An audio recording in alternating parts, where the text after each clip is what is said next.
Hello friends, Tanya here for Trinity Stamps, and today is the release of the Enchanted Woods release.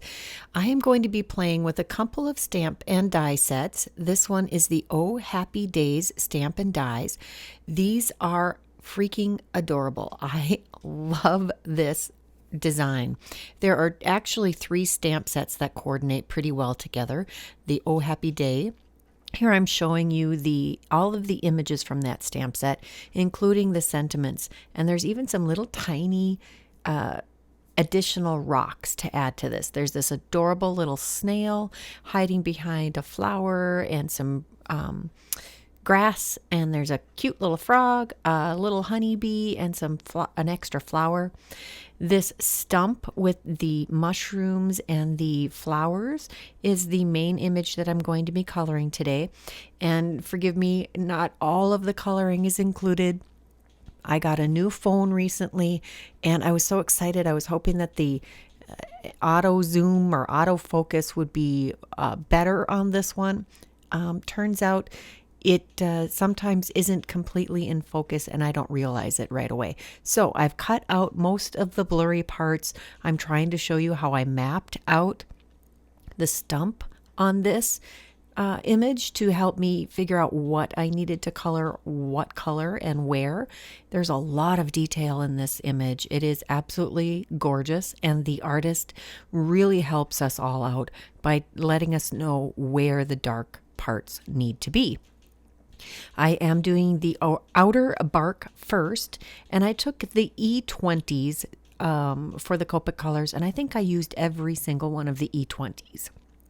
Starting from the darkest 2, and then go with use the lighter of the first 2 and the next lighter one on the next layer, and so forth. So they're kind of overlapping and keep some consistency through the image.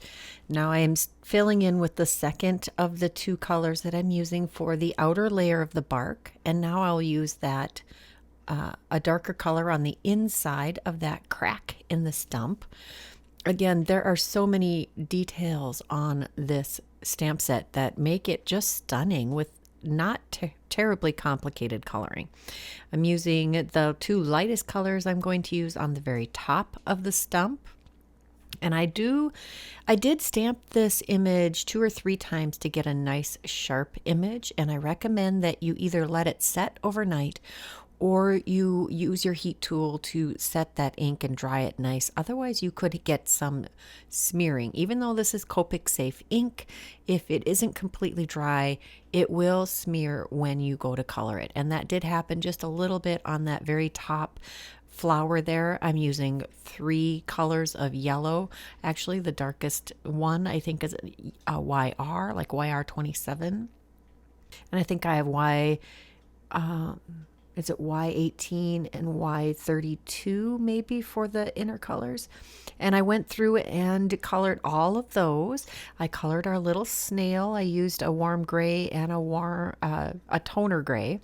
I'm using warm grays and toner grays to color the ground and the little rocks. I'm using the warm grays for the ground that is not covered with grass, and toner grays for the rocks.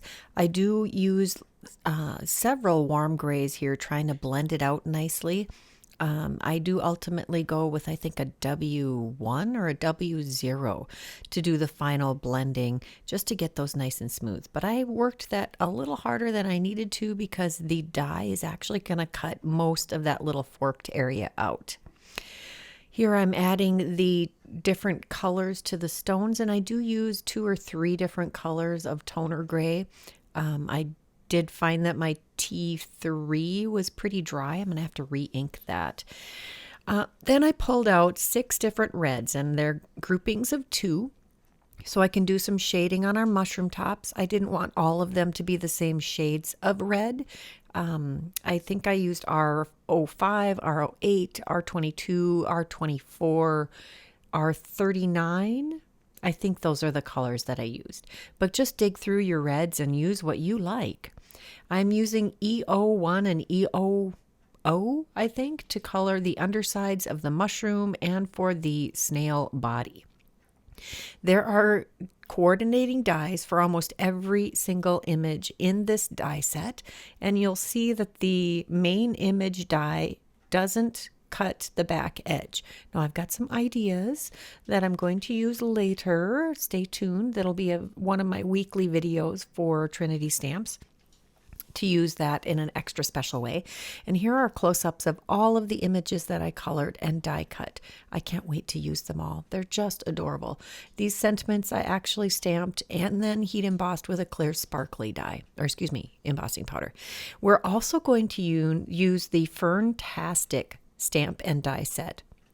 This coordinates very well. I started to say at the beginning of this video, there are 3 stamps and die sets that go well together. That would be the Oh Happy Day, the Thinking Tree, and the Fern-tastic stamp and die sets.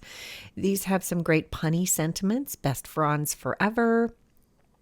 Hope you're feeling Fern-tastic, and I'm your biggest fern. I love punny sentiments. They are so fun. I did some simple coloring on these ferns and die cut them with the coordinating dies. All of the sentiments have coordinating dies in this stamp set also, and I think I put the die on upside down on one of those sentiments. Here's what they look like all die cut. I only used 2 colors of Copic colors to color those ferns. Next, I'm pulling out the modern embossed A7 stack, and I cut a 4.5 by 6.5 inch panel, and I'm going to take some scattered straw distress oxide ink here, and I'm going to ink blend a nice little glowing area that will peek out from behind all of our layers of colored and die cut images. I did add an extra layer of cardstock behind that panel, and I'm adhering that to a 5x7 card base. This is a 5x7 card. These images would work on a standard card size, but I don't think they would work on any of the mini slim lines. It's just a little too wide, unless you cut more of the image off on one side.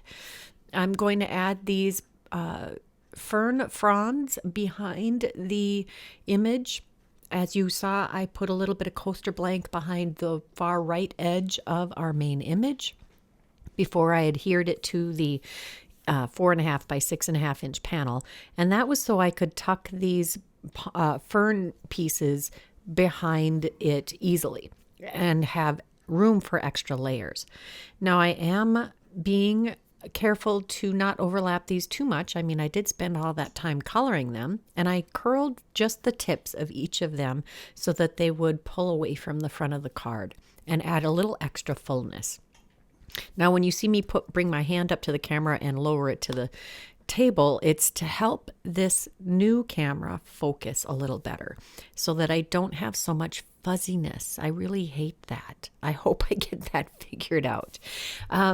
I'm going to add this sentiment in that ink blended area, and that little frog is popped up on a little bit of coaster blank also.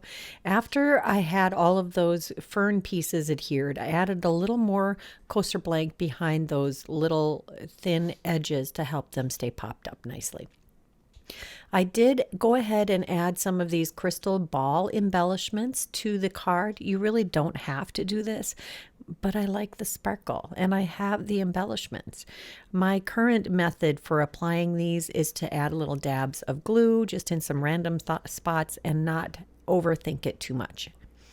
Now I am adding the last of the little images that I've colored and die cut. I wanted something on the inside of the card, and I don't know about you, but I hate it when my Copic coloring bleeds through on the opposite side of my card. So I really like to do the coloring and die cut it and then adhere it to the inside of the card. I want to make sure I use all of these little images. We've got that little rock, the snail, the little tipped flower, and this little bee, and I think they layer up nicely here. I think it's just adorable. Now this card would work for many different occasions, and I like that it's fairly general. That is my card for this video. I hope you enjoyed it. If you liked this video, please give it a thumbs up. If you haven't subscribed, now's a good time, and you'll see a graphic here with some information about a a video hop, and an Instagram hop. Check that description box below for all of the details, and here are a couple more videos I thought you might enjoy. Don't forget to click the next video on the video hop. Until next time, bye-bye.